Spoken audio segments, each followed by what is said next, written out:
How's it going, guys? Today I'm showcasing a mono Aquos deck profile that has been updated with some Age of Aurelus cards and Bakugan. So getting right into it. First, Aurelus Hydronoid Ultra. This guy's insane. He's the best Bakugan to come out of Age of Aurelus. Easy 1450B on turn 1. He's pretty much a guaranteed turn 1 win if you roll him out onto that Red Fist, which I carry 2 plus 250B and plus 3 damage. It's just going to be the best of each core type for this whole deck profile, just because there's not really an incentive to carry anything else. Second Bakugan, I use Aurelus Garganoid Ultra. He's really good turn 2, assuming you win turn 1 with Hydronoid Ultra, because you just land him on another Red Fist, and he'll be getting an easy 1350. So there's those cores. As I said earlier, plus 150B, plus 2 damage is the best the Green Fist has, so we just play it. And the third Bakugan in this, up until this point, seemingly mono Aurelus, is actually Aquos Cubbo. That card is a placeholder. Instead of proxying, I just went ahead and had a little fun and tried to recreate his character card. So he's a blue shield Red Fist, which carry the plus 650 shield and the plus 250 Red Fist. He's 100B, 5 damage, and if he lands on a Magic Shield or a Red Fist, you get plus 600B. Appreciate the picture for one, just as a little anecdote here. But anyway, he'll be 950 if you land on a Red Fist, or he'll be 1350 if you land on the Blue Shield. So minimum 950B as a third Bakugan. Really strong, especially since his Evo can get him up even stronger than that before you even get to your team attack. So oh, and also I've been roll testing him with a different Cubbo. Yeah, let's just get into the deck here. Starting with 3 Greater Water Boost. Simple, 0 cost, activates flow, easy to get out of the hand. I feel like I don't need to explain too terribly much here. Same with 3 Tides. You usually play the Tides in conjunction with the Greater Water Boost. These guys have just been staples for Aquos since Battle Brawlers, so for 9+ months now. And now Age of Aurelus card, Liquid Darts. This thing is fantastic in this build because you're carrying 2 Aurelus Bakugan, so the Aurelus power is going to be active, and it basically is a Tides without needing to play a card in front of it.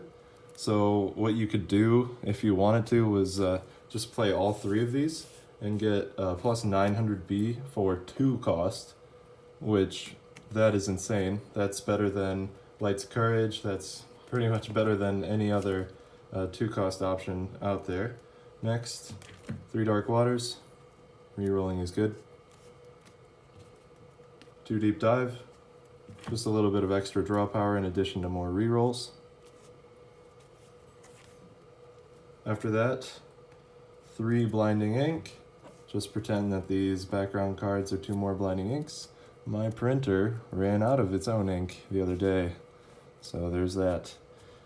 Just really good negate card. If you're playing Aquos, you should play it because it destroys Mac, destroys Might of Syndius. Sorry, it doesn't destroy Mac. It just it destroys Might of Syndius. It destroys pretty much any problem card under 3 cost you might run into.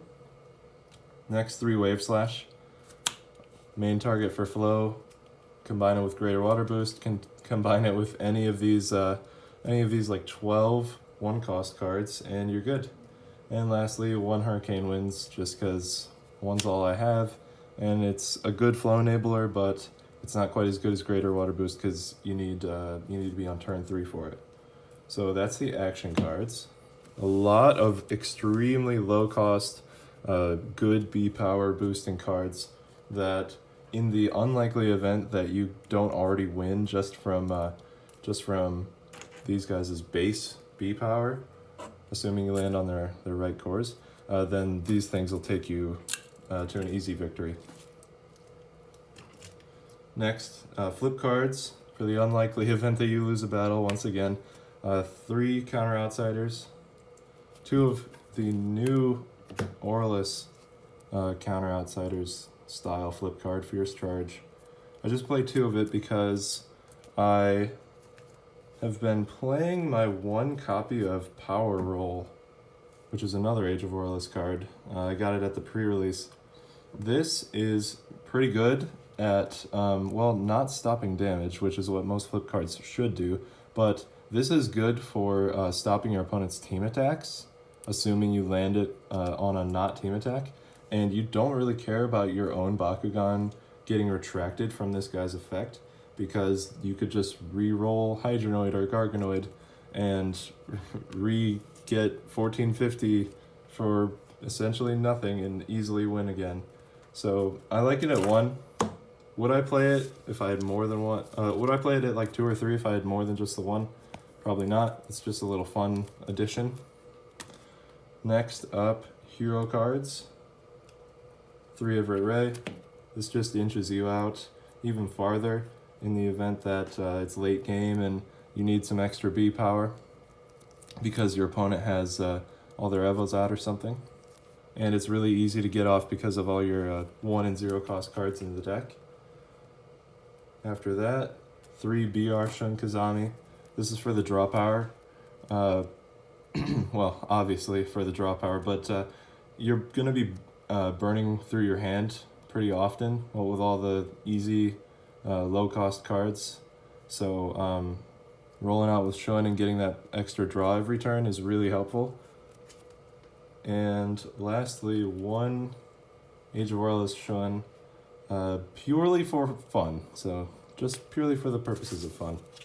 You can take it out for, well, frankly, you could take out the Shun and the Power Roll for more copies of Hurricane Winds if you want, or if you have them, or pretty much anything that you would personally want, you know, up to your own preference. Lastly, for Evos, 3 Hyper Cubbo, really good for the 2 cost. It's a plus 200 B here, or sorry, it's a plus 200 base B and plus 200 more on Blue Shield or Red Fist, which you're always going to hit. You're probably never going to hit the Green Fist. And as I was saying earlier, you can get this Evo off before the team attack and have him be just as strong, if not stronger, than Aurelus Hydronoid and Aurelus Garganoid. So that's just another extremely strong body early game to play with.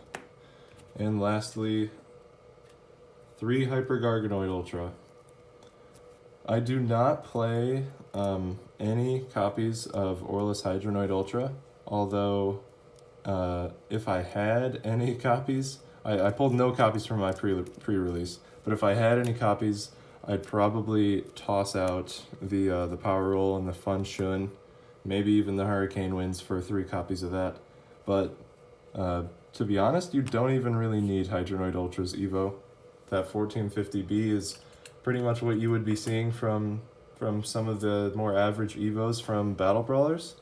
So it regularly gets you where you need to be in combination with all the low action cards and with all the draw power, and if you've got Everett Rays on the field, you're not really going to be hurting or needing that Evo at all.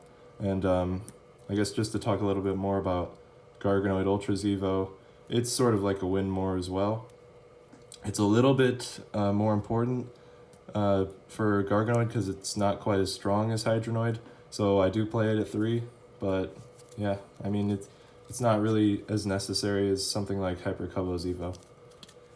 So yeah, that's my Mono Aquos deck profile. Hope you enjoyed it. I'm looking forward for the real Aquos Cubbo to come out in my area. I hope the proxies didn't bother you too much. I've got a lot of deck profiles that I'm gonna be working through this week. A lot of potential proxies to use as well, because I've been playing a lot with the Age of Aurelus cards and seeing what I can do. So I'm going to be working through all those deck profiles in the next week, including some requests from commenters. And I hope you enjoyed this one. And I guess thanks for watching.